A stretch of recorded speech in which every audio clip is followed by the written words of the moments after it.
এই পিয়ারটা আসার পর এখন সবাই পড়াশোনা শুরু করছে নতুন করে।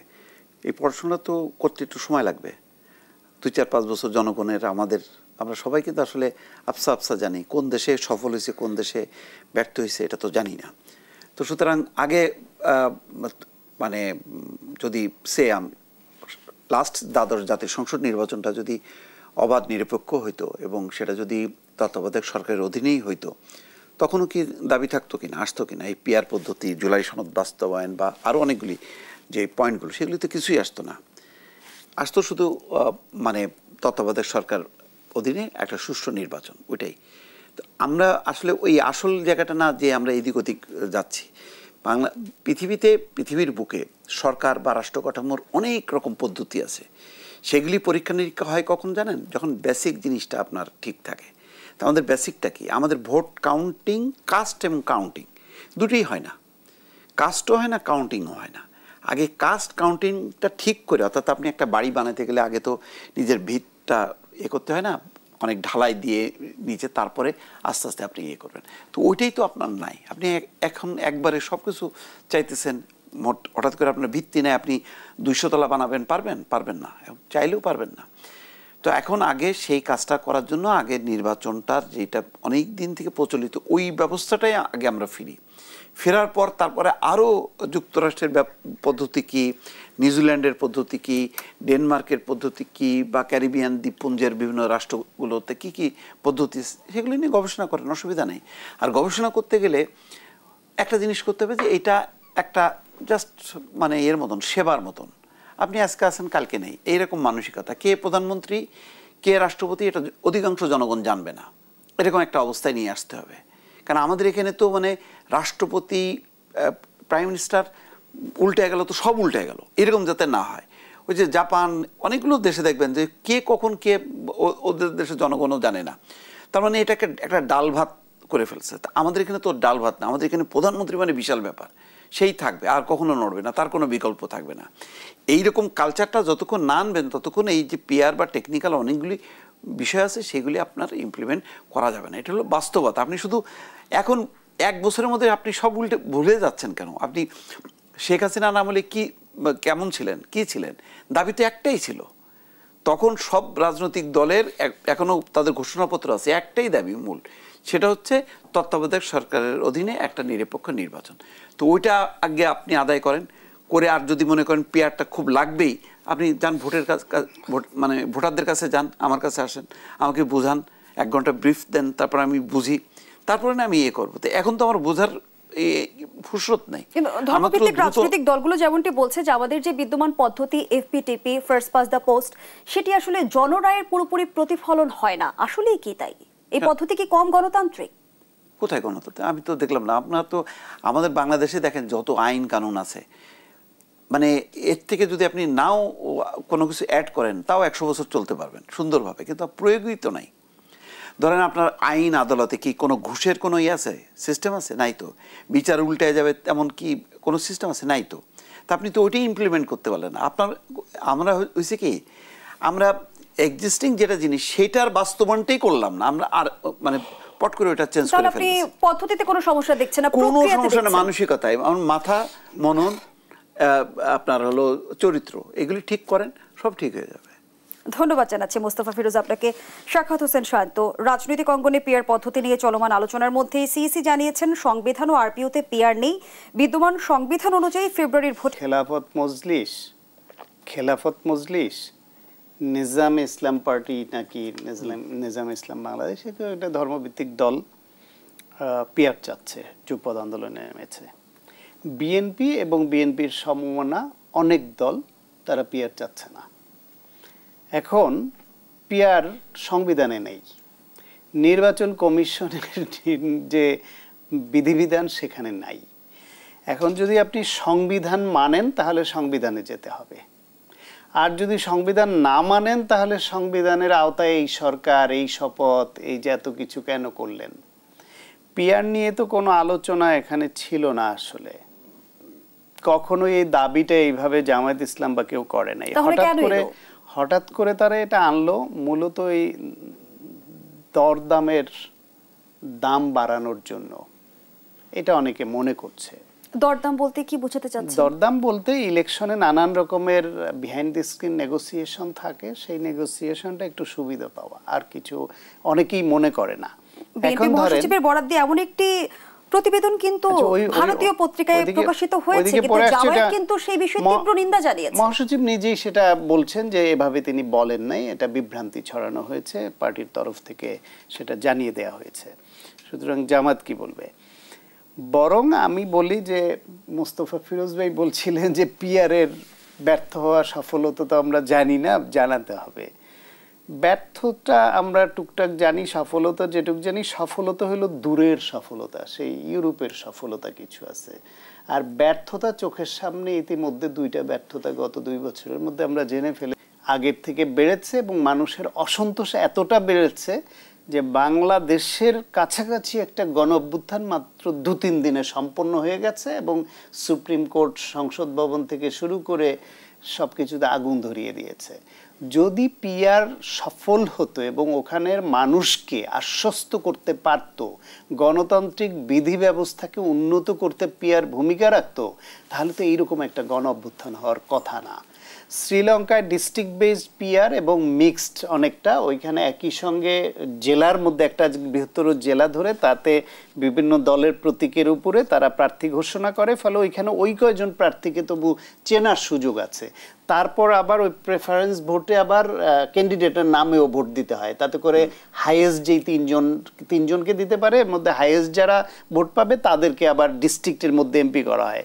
তুলনামূলকভাবে বেটার পদ্ধতি পিআরের মধ্যে। সেই শ্রীলঙ্কাও কিন্তু গণ অভ্যুত্থান থেকে এবং ওই প্রেসিডেন্টের পুকুরে গিয়ে মাছ ধরার জনগণের সুযোগ হয়েছে এবং তারা পালিয়ে গেছে। এই রকম আমাদের পাশের দেশে আছে, ফলে পিআর হলেই আমরা গণতান্ত্রিক বিধি ব্যবস্থা উন্নত হয়ে যাবে সেরকম কোন নজির আমাদের আর্থসামাজিক প্রেক্ষাপটের দেশগুলোতে নেই, এবং যেটা জানেও না মানুষ, এই সম্পর্কে এখনো ধারণাও রাখে না। আর পিআরের কিছু অসুবিধা যেটা এখন সামনে আসছে সেটা হলো, পিআরে তো দল, মানে যেটা নিয়ে আলোচনা হচ্ছে মূলত, সেখানে দল তাদের প্রার্থী যারা তাদের তালিকাটা ঘোষণা করবে এবং দলের মার্কার উপরে, দলের উপরে ভোট দিবে। এখন ধরেন 300 আসনের মধ্যে একজন সাধারণ মানুষ যিনি ভোট দিবেন, তিনি তো ওই দল কোন 300 জনকে নমিনেশন দিলেন তাদের সবাইকে চিনে বুঝে তো সম্ভব না। ফলে এই দল কি ভালো লোকদের নমিনেশন দিল, না খারাপ লোকদের, চোর গুন্ডা বদমাইশ এদেরকে দিল, নাকি ওই চাঁদাবাজি করবে তাদেরকে দিলে, এটা তো বুঝতেই পারবে না সাধারণ মানুষ। স্থানীয়ভাবে এখনো পর্যন্ত যে পদ্ধতি আছে তাতে তো মানুষকে, দল খারাপ কাউকে যদি বাণিজ্যের মাধ্যমে নমিনেশন বাণিজ্য করে এবং সেভাবে যদি দেয়ও দল, তাহলে স্থানীয়ভাবে কিন্তু জনগণ ভোট দেওয়ার আগে বুঝতে পারে যে এই লোকটা খারাপ, ওকে দেওয়া যাবে না। ফলে তারা প্রার্থী দেখে, দল দেখে, মার্কা দেখে, তার আচরণ দেখে, সব কিছু দেখে। পিআরে সেটা দেখার সুযোগটা মানুষ এখনো পাওয়ার মতো কোনো পদ্ধতি এদেশে নাই। দ্বিতীয় হলো, এই স্বতন্ত্র বাংলাদেশে হচ্ছে নির্বাচনের আর একটা স্ট্রেংথ। যদি দলীয় প্রার্থী বেশি খারাপ দেয়, তার বিপরীতে যদি কোনো স্বতন্ত্র প্রার্থী দাঁড়ায়, সেও নির্বাচিত হয়ে আসতে পারে। পিআর হলে স্বতন্ত্ররা কিভাবে তাদের ভোট দিবে সেটাও অস্পষ্ট এখনো। ফলে অনেক অস্পষ্টতা থাকা সত্ত্বেও পিআরকে এজেন্ডা করে এই দলগুলো নেমেছে। তারাও জানে যে পিআর এদেশে সম্ভব না, পিআর মানার মতো কোনো বাস্তবতা নাই, তাহলে কেন নামলো? আমি একটু সহজ করে বলেছিলাম দরদাম বাড়ানোর জন্য। যারা একটু কঠিন করে সন্দেহ পোষণ করে বলেন, তারা বলেন যে বাংলাদেশের নির্বাচনকে যারা বিলম্বিত করতে চায়, বানচাল করতে চায় বা অনিশ্চয়তা দিকে ঠেলে দিতে চায়, তাদের এজেন্ডা বাস্তবায়নের জন্য নেমেছে। সেটা হতে পারে পাশের দেশ ইন্ডিয়া, সেটা হতে পারে পতিত ফ্যাসিবাদ। তারা এই যে দলগুলি, এই দলগুলোর মধ্যে কিন্তু ইসলামী আন্দোলন বাংলাদেশ, তারা তো ফ্যাসিবাদের দোসর ছিল, তাদের সঙ্গে পুরো টাইম নির্বাচনে অংশগ্রহণ করা, তাই আওয়ামী লীগের নেত্রীর বন্দনা করে বক্তব্য দেওয়া, সেগুলো করেছে, এবং ওই দলটি ইন্ডিয়াপন্থী হিসেবে পরিচিত ছিল। সুতরাং কোনো না কোনোভাবে তারা এই দলটিকে ব্যবহার করে জামায়াতকে মোটিভেট করেছে কিনা সেই প্রশ্ন আসছে। কারণ জামায়াত ইন্ডিয়ার কথায় উদ্বাস করবে, এতদিন ধরে যেই ইন্ডিয়া এবং আওয়ামী লীগ মিলে জামায়াতে যত রকমের অনাচার, অত্যাচার, নিপীড়ন চালানো যায় চালিয়েছে, এটা মানা মুশকিল। কিন্তু তাদেরকে কৌশলে ইসলামী আন্দোলন বাংলাদেশের কৌশলে ফেলে এই জোটের লোভ দেখিয়ে তাদেরকে একটা ভিন্ন একটা এই পথে পরিচালিত করেছে কিনা এই প্রশ্নকে ধন্যবাদ জানাচ্ছি ডক্টর সায়ন্ত। ফলে হয় কৌশল এটা মনে হচ্ছে ওই মানে সংখ্যাভিত্তিক হলে তাদের আসন সংখ্যাটা বাড়ে। যদি এখন 10টা পায় বা 20টা পায় তাহলে এটা ডাবল হওয়ার একটা পসিবিলিটি তারা দেখছে আর কি। যেহেতু বহু জায়গায় তারা সেকেন্ড পজিশনে থাকবে, তো ওই ভোটগুলো কাউন্ট করলে টোটাল ওইটার একটা সংখ্যা বাড়বে। কারণ 50টা হলে এটা হয়তো 60-70টা 80টা চলে যাবে, এরকম একটা হিসাব নিকাশ করছে। কারণ জামাতকে তো এমন না যে তারা কিছু না বুঝে তারা এটাতে জোর দিচ্ছে, এমন তো না, তাদের হিসাব আছে, সেই হিসাবটাই তারা আসলে মেলাতে চায় আর কি। তো আমার ধারণা যে এটা মানে আসন বৃদ্ধির একটা কৌশল মনে করছে। আবার আরেকটা জিনিস হলো যে মানে তার আগে যেটা পপুলার কথা ছিল যে পিআর সিস্টেম হলে অনেকগুলো রাজনৈতিক দল মানে তাহলে চলে আসতে পারবে।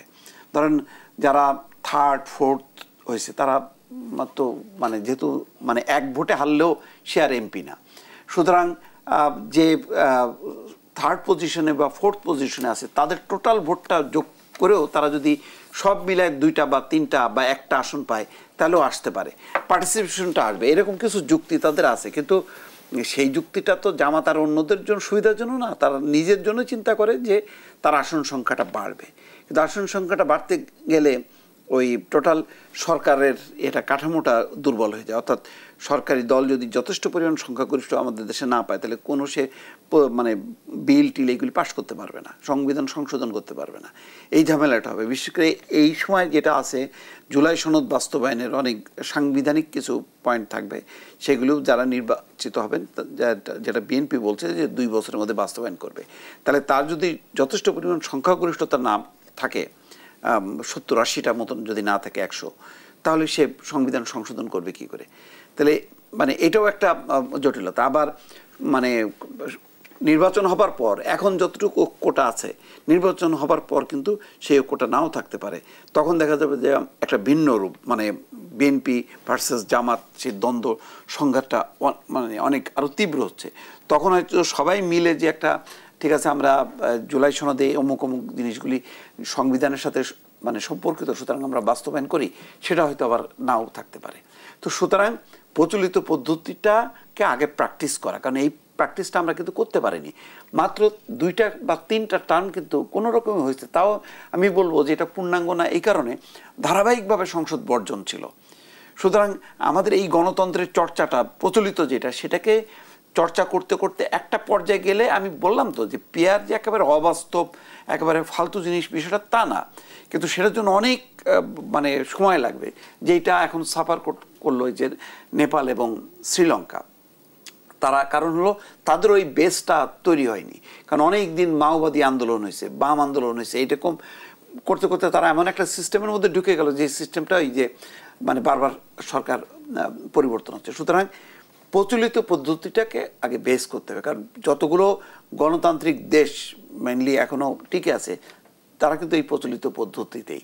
কারণ একটা এলাকায় যে আমি যদি প্রার্থীকে না চিনি আমি প্রতীকে চিনব, তাহলে স্বতন্ত্রদের কি হবে? অন্যরা তো তাহলে বৈষম্যের মধ্যে পড়বে, তখন তো আবার বৈষম্য বিরোধী আন্দোলন শুরু হয়ে যাবে। তো সুতরাং প্রচলিত পদ্ধতিটাকে আগে এস্টাবলিশ করে তারপরে আমরা আর এই ফরম্যাটে আমাদের উন্নত ফরম্যাটে নিম্নকক্ষে পিআরের বিষয়ে রাজনৈতিক দলগুলো বিষয়টিকে কিভাবে দেখছেন? না ভালো, এটা যেহেতু বললাম তো যে দুইটাই আমরা কিন্তু বেসিক জায়গাটা ঠিক রেখে আমরা এটাকে পরীক্ষা নিরীক্ষা হিসাবে চালু করতে পারি, তাহলে হবে কি মানে অন্য দল অনেকগুলো দলগুলি অ্যাকোমোডেট করা যাবে সংসদে। সংসদ যেহেতু সংসদীয় গণতন্ত্রে সব কিছু সংসদকে ঘিরে আবর্তিত হয় রাজনীতি, সুতরাং যত সংখ্যক দলকে যদি সংসদের পেরিফেরিতে আনা যায় এটা ভালো প্রস্তাব। এইটা বরং পরীক্ষা নিরীক্ষা করে যদি টেকসই হয় তাহলে হয়তো মানে 2-3 টার্ম পরে নিম্নকক্ষ চালু করা যেতে পারে, কিন্তু নিচেরটাকে কোনোভাবেই মানে করা যায় না। উপরের এটা ব্যাপারে আমারও একটা আছে যে এটাই বিএনপি হয়তো ছাড় দিতে পারে, দিলে ক্ষতি নেই, বরং যদি উচ্চকক্ষ যদি আবার নিম্নকক্ষের মানে আনুপাতিক হারে হয় ওটা আবার মানে অর্থহীন হবে, বরং উচ্চকক্ষটা ওইভাবে সাজানো যাইতে পারে, এ ব্যাপারে একটা সমঝোতা হইতে পারে। এবং এটা যদি হয় আমাদের সব কিছুই হবে সংসদ কেন্দ্রিক রাজনীতি, এবং এটা যদি ফিরে আনা যায় তাহলে বাইরের থাকা রাজনৈতিক দলের সংখ্যা কমবে, যত কমবে তত ভালো, তখন সবাই সংসদ নিয়ে ব্যস্ত থাকবে। এটা একটা ভালো উদ্যোগ আমি মনে করি। আওয়ামী লীগকে বৈধতা দেওয়া ব্যক্তিদের নির্বাচনে অংশ নেওয়ার অধিকার নেই এমন মন্তব্য করেছেন এনসিপি নেতা সার্জিস আলম। এর মধ্য দিয়ে আসলে তিনি কি বার্তা দিতে চাইলেন? আওয়ামী লীগের এটা তো অনেক বড় অর্থে যদি হয় তাহলে তো সার্জিসরা সহ মানে বিএনপি জামাত কেউ আর ইলেকশনে পার্টিসিপেট করতে পারে না। কারণ তার আমি যেটা সাক্ষাৎকার আমি দেখলাম, বক্তব্য দেখলাম প্রথম আলোতে, তাতে বলছে 14, 18, 24। তো 14তে বর্জন করছে, ওটা বাদ দিলাম। 18তে তো সবাই অংশ নিছে, এবং এমনকি সকালবেলায় মানে ডক্টর কামাল হোসেন, মির্জা ফখরুল ইসলাম আলমগীরের কণ্ঠেও ছিল যে নির্বাচনটা সঠিকভাবেই হচ্ছে। পরে আস্তে আস্তে সবাই বর্জন করা শুরু করছে। বর্জন করলেও পরে তো আবার 6 জন, সব মিলায় 7-8 জন তো অংশ, 7 জন সংসদে গিয়েছিল। হ্যাঁ, অংশ গেছে। তাহলে তো এটা বৈধতা দেয়া হলো। তো এটা সংসদের একটা ভেতরে। আর বাইরের অবস্থাটা ছিল বিভিন্ন নেতা, ছাত্রলীগের কমিটির মধ্যে আমরা এখন জুলাই আন্দোলনের নেতাদেরকে দেখলাম। তাহলে ওই অর্থে যদি হয় সংসদের ভেতরে বাইরের কথা বলি তো আমরা, তাহলে সবগুলি যদি ধরা যায় তাহলে এইটার ব্যাপারে বিশাল একটা কমিশন করতে হবে। কমিশন করে আসলে কারা ইলেকশন করতে পারবে আর কারা পারবে না, এই ব্যাপারে একটা নীতিমালা করা দরকার। তো সেটার জন্য আর একটা ইন্টারিম গভর্নমেন্ট বা ইন্টারিম গভর্নমেন্টকে আরও 2-4-5 বছরের যদি ম্যান্ডেট দেওয়া যায়, হ্যাঁ, এটা তাহলে এই লাইনে যাইতে হবে। এছাড়া তো আমি তো দেখতেছি না। কারণ ধরেন আপনি প্রশাসন সব আগের আমলে ছিল, এখান থেকে ডিএস থেকে শুরু করে একেবারে উপর পর্যন্ত আপনি সব বাদ দিয়ে কাদেরকে আনবেন? মানে অ্যাসিস্ট্যান্ট সেক্রেটারি থেকে শুরু করে সময়টা হচ্ছে লম্বা, যার ফলে পুলিশ বলেন, প্রশাসন বলেন, আপনাকে একদম সম্পূর্ণ ঢেলে সাজাইতে হবে। এখন ধরেন আমরা তো মানে শ্রমজীবী, কর্মজীবী লোক, আমরা বাইরে বিদেশে রপ্তানি করি। এইসব পদগুলোর জন্য কি আমরা এইভাবে আমদানি করতে পারবো? বিদেশ থেকে কি হায়ার করে বসাইতে পারবো? অ্যাসিস্ট্যান্ট সেক্রেটারি, ডিএস, টিএস না, তাদেরকে দিয়ে আমরা ইলেকশনটা করবো? তা তো পারবো না। তাহলে এক্সিস্টিং যারা আছে, যাদের ঘাড়ে ওই যে বদনাম, স্বৈরাচারের দোসর, হ্যাঁ, এখন তো ইদানিং আমরাও কিন্তু হয়ে যাচ্ছি। কারণ কোনো কথা যখন নাকি এনসিপির বিরুদ্ধে যাচ্ছে, বিএনপির বিরুদ্ধে যাচ্ছে, হট করে হয়ে যাচ্ছে যে এই তো আওয়ামী বয়ান, এই তো আওয়ামী দোসর পাওয়া গেল, হ্যাঁ, তা এরাও হয়ে যাচ্ছে। তো এইরকম একটা অসুস্থ একটা অবস্থার মধ্যে কোন দাবি বাস্তবায়ন করা যাবে, কোন দাবি বাস্তবায়ন করা যাবে না, যেই কথাটা বলছে সার্জিস আলম, এটা অনেক বড় অর্থে হলে কিন্তু আর সামনের নির্বাচনে আর কেউ পার্টিসিপেট করতে পারবে না। তাহলে একেবারে স্কুল কলেজের ছেলেবেলে বাছাই করতে হবে, তাদেরকে দিয়ে আবার দল করতে হবে, তাদেরকে দিয়ে নির্বাচন করাইতে হবে। কারণ বাকিরা সবাই তো দোষর হয়ে গেল, সবাই সুবিধা দিছে। ধরেন আমিও সুবিধা দিছি, কারণ আমি বেঁচে থাকলাম কীভাবে? এই ফ্যাসিস্ট আমলে 15 বছর আমি বাঁচলাম কিভাবে? বেঁচে থাকাটাও তো তাহলে একটা অন্যায়। কারণ সুবিধা নেয়া, আমি বেঁচে থেকে সুবিধা দিছি, আমার লড়াই করে মরে যাওয়া উচিত ছিল, তাহলে আমি সুবিধা দিতাম না। তো এটা এইভাবে যদি মানে ব্যাপক অর্থে এই কথাগুলি বলা হয় তাহলে কিন্তু সবাই কিন্তু শঙ্কিত হয়ে যাবে। সবাই মনে করবে যে আমিও তো তাহলে কোনো না কোনোভাবে, মির্জা ফখরুল ইসলাম আলমগীরকে তো এমনিই বলা হয়, উনি নিজেই বলছেন না কোথায় যে আমাকে তো ভারতের দালাল, আওয়ামী লীগের দালাল বলা হয়। তো উনি বলে যে উনি কীভাবে মানে মহাসচিব, কই তারেক রহমান তো থাকতে পারলেন না, উনি থাকলেন কিভাবে? তাহলে উনিও দোষর। এইভাবে আসলে হয় না। ধন্যবাদ। সালাটা করতে হবে তাইলে তাকে। সার্জিস নিজে তো আজকে তো যে নিষিদ্ধ ঘোষিত তো ছাত্রলীগ, সার্জিস নিজেই তো এই ছাত্রলীগের সুবিধাভোগী এবং ছাত্রলীগকে সুবিধা দাতা।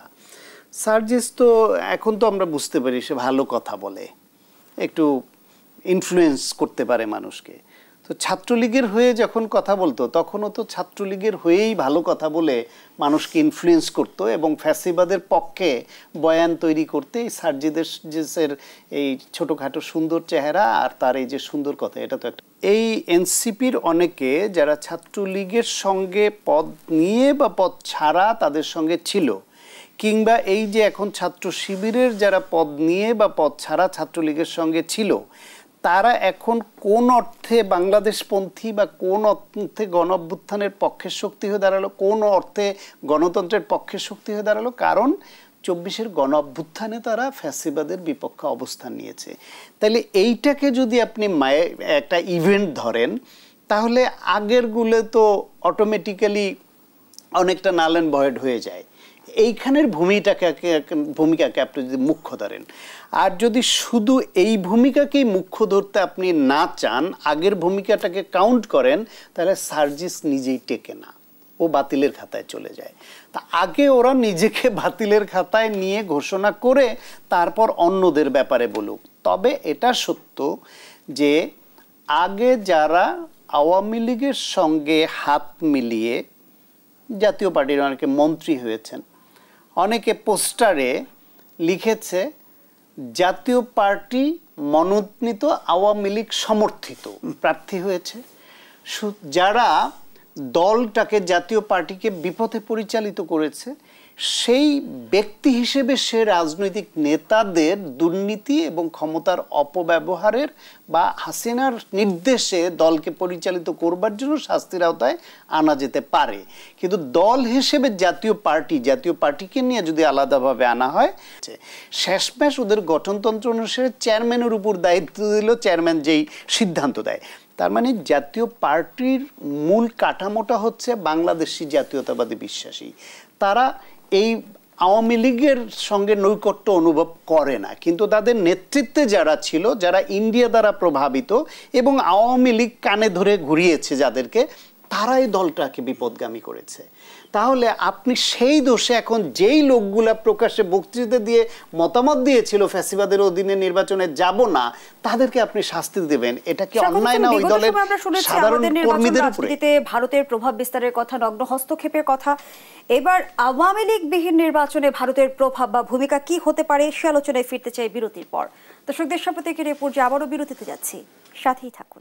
ভাবেই মনে হয় নাই যে কোনো কূটনীতিক এইভাবে বলতে পারে বা বলেছে। এবং আমি আপনাকে চ্যালেঞ্জ দিয়ে বলি, ওই সাংবাদিককে যদি আপনি চ্যালেঞ্জ করেন যে কোন কূটনৈতিক এটা বলেছে সেটা দেখাতে তার রেকর্ড, উনি পারবেন না। কারণ এই ভাষায় স্পষ্ট করে জামায়াতকে কেন ক্ষমতায় আনা উচিত, আমেরিকা ক্ষমতায় আনতে চায় এবং 5টা পয়েন্ট যেভাবে বলেছে এবং যা যা বলেছে, যা বাস্তবের সঙ্গেও সম্পর্ক নেই অনেকটার, এটা হওয়ার কথা না। কিন্তু এইটার অন্য একটা প্রেক্ষাপট থাকতে পারে, সেটা হচ্ছে বাংলাদেশের রাজনীতিতে ইন্ডিয়া কখন দীর্ঘ 16 বছর আওয়ামী লীগরে এককভাবে, অনৈতিকভাবে, অগণতান্ত্রিকভাবে টিকিয়ে রাখলেও তারা বাংলাদেশে চায় যে দুইটা দল অন্তত বা দুইটা পক্ষ এরকম থাকুক, তাদের প্রয়োজন মতো যারাই ক্ষমতায় আসবে, যা করবে তাদেরকে হাতে রেখে যেন তাদের স্বার্থ উদ্ধার করে নিতে পারে। সেই বিবেচনায় তারা যে কোনো উপায়ে আওয়ামী লীগকে আবার ব্যাক করাবে। এটা বাস্তবতা এরা মেনে নিয়েছে যে এইবার নির্বাচনে আওয়ামী লীগ অংশ নিতে পারছে না এবং আওয়ামী লীগ অংশ নেওয়ার মতো কোনো সিদ্ধান্ত যদি এই সরকার নিতে বাধ্য হয় বা নেয়ও, জনগণ এই সরকারকে সহ পিটাবে, শুধু আওয়ামী লীগকে না। সুতরাং এটা পারবে না। কিন্তু পরবর্তীতে রাজনৈতিক দল হিসেবে আওয়ামী লীগ যাতে টিকে থাকে, এখন আওয়ামী লীগকে রাজনৈতিক দল হিসেবে যদি আবার রিভাইভ করতে চায় ইন্ডিয়া, তাহলে বাংলাদেশে একটা উপলক্ষ তারা তৈরি করতে চাইতে পারে, যেটা 16 বছর ধরে একটা ভুল ন্যারেটিভ তৈরি করেছিল। জঙ্গিবাদের উত্থান ঠেকাতে হলে আওয়ামী লীগকে দরকার। জঙ্গিবাদ মানে সাধারণ ধর্মীয় দাড়ি টুপিওয়ালা হলো ও জঙ্গিবাদ, ওরে পিটাও, এবং পিটাইয়া সেই নিউজ আন্তর্জাতিকভাবে ফলাও করে প্রচার করা যে আওয়ামী লীগ বাংলাদেশে ইসলামী মৌলবাদী গোষ্ঠী জঙ্গিবাদ তাদেরকে দমন করছে। এখন বাংলাদেশে যদি জামায়াতের উত্থান কোনোভাবে এস্টাবলিশড করতে পারে ইন্ডিয়া, সেই ক্ষেত্রে তাদের পক্ষে এই মেসেজটা থ্রো করা সহজ যে বাংলাদেশে আওয়ামী লীগ যদি না থাকে মাঠে, তাহলে ইসলামী মৌলবাদের উত্থান হবে, জঙ্গিবাদের উত্থান হবে। স্বার্থে কিভাবে ব্যবহার করতে হয় বাংলাদেশকে, বাংলাদেশের চরম মানবতা বিরোধী, চরম অগণতান্ত্রিক শক্তিকে তারা লালন পালন করছে শুধুমাত্র তাদের নিজেদের স্বার্থের জন্য। সুতরাং তারা চাইবে যে বাংলাদেশে এমন একটা, এবং বাংলাদেশের নির্বাচন নিয়ে তাদের সেখানে আলোচনাও হয় এবং সেখানে অনেকে অনেক রকম মতামত আসে। তো স্বাভাবিকভাবে বাংলাদেশের এই নির্বাচনটা এবং আগামী যে ক্ষমতার পট পরিবর্তনটা, একটা পট পরিবর্তনে তো তারা পরাজিত মনে করে নিজেদেরকে, যে 5 তারিখে তারা পরাজিত হয়েছে। এই পরাজয়টা কাটায় ওঠার জন্য তারা তো আপ্রাণ চেষ্টা করবে। সেই কারণে আওয়ামী লীগকে নিয়ে খেলবে ইভেন এখনও যারা কর্মরত যে সমস্ত দল আছে বাংলাদেশে, সেই দলগুলোর মধ্য দিয়ে কিভাবে তারা তাদের আবার আগের জায়গায় ফিরে যাবে, যতটা যেতে পারবে ততটা তাদের লাভ, সেই চেষ্টাটা তো করবে। এবং আমার ধারণা যে আওয়ামী লীগ যাতে নির্বাচনে আসে সেই ব্যাপারে তারা আপ্রাণ চেষ্টা করবে। সেকেন্ড লাইন হিসাবে তারা যদি দেখে যে না আওয়ামী লীগকে পারছে না, তাহলে অবস্থিত যে রাজনৈতিক শক্তিগুলো আছে সেই শক্তিগুলোকে তারা ব্যবহার করতে পারে নির্বাচনের পক্ষে অথবা নির্বাচনের বিপক্ষে। বাংলাদেশে যাতে নির্বাচন না হয় এবং একটা গোলমেলে একটা অবস্থা চলতে থাকে, একটা আরেকটা শক্তির যাতে উত্থান ঘটে, সেই চেষ্টাটা করবে। কারণ ভারত যে কত নির্মম, কত মানে কি বলবো একেবারে স্বার্থপর একটা দেশ, সেটা 15 বছরে দেখা গেছে যে সারা বিশ্ব বলছে যে একটা সুষ্ঠু গ্রহণযোগ্য অংশগ্রহণমূলক নির্বাচন হোক, কিন্তু তারা একটাবার শুধু উচ্চারণ করেনি। শুধু যদি উচ্চারণটা করতো ওই সময় যে না আমরাও চাই যে বাংলাদেশে একটা অংশগ্রহণমূলক নির্বাচন হোক, কিন্তু তারা বারবার বলছে যে সেই দেশে কি নির্বাচন হবে, কেমন নির্বাচন হবে ওই দেশের জনগণের ব্যাপার। তো ওই দেশের জনগণের ব্যাপার তো না, ওই দেশের হচ্ছে শেখ হাসিনার ব্যাপার, কারণ শেখ হাসিনা হচ্ছে ক্ষমতায়। সুতরাং মানে সেই একদম নিষ্ঠুর রূপ, মানে অমানব, যেমন গাজায় মানুষ মরছে গাজাবাসীরা, তেমনি আমেরিকা যেমন কোনো তার নড়ছে না, অথচ চাইলেই যুদ্ধটা কালকেই বন্ধ করে দিতে পারে। হ্যাঁ, অথচ ঠিক এইরকম একই রকম দেখছে যে বাংলাদেশে মানবতার বিপর্যয় হচ্ছে, গণতন্ত্রের বিপর্যয় হচ্ছে, ভারত চুপ করে বসে আছে শুধু তার স্বার্থে। ঠিক আমেরিকা যেমন গাজার দৃশ্য দেখেও চুপ করে আছে। যেহেতু আমেরিকার প্রসঙ্গ এলো, নিশ্চয়ই আপনি অবগত আছেন আক্তার হোসেনকে ডিম নিক্ষেপ করা হলো এবং নিউ ইয়র্কে হামলার অভিযোগে আওয়ামী লীগের নেতাকর্মী ও সমর্থকদের বিরুদ্ধে মামলা করেছেন এনসিপির সদস্য সচিব আক্তার হোসেন। এই মামলার কি প্রভাব? এটা কোনো প্রভাবই নেই। এটা মানে কিসের প্রভাব, কিসের হামলা? এটা তো হলো নিজেদের বোকামির জন্য এটা ধরা খাইছে তারা। আওয়ামী লীগ তো এই ধরনের আচরণটা করে, তাও তো আমি মনে করি যে শারীরিকভাবে তারা আঘাত করেনি, তারা মুখ দিয়ে আঘাত করছে, অশালীন ইয়ে হয়েছে, তো এটা তো তাদের চরিত্র। তো তার বিপরীতে আমি তো মনে করি যে সেখানে বিএনপি এনসিপি তাদের প্রস্তুতি ছিল না, তো তারা তাদের বাগে পেয়েছে, তারা তাদের প্রতিশোধটা নেবে। এটা মানে এটা হচ্ছে তো।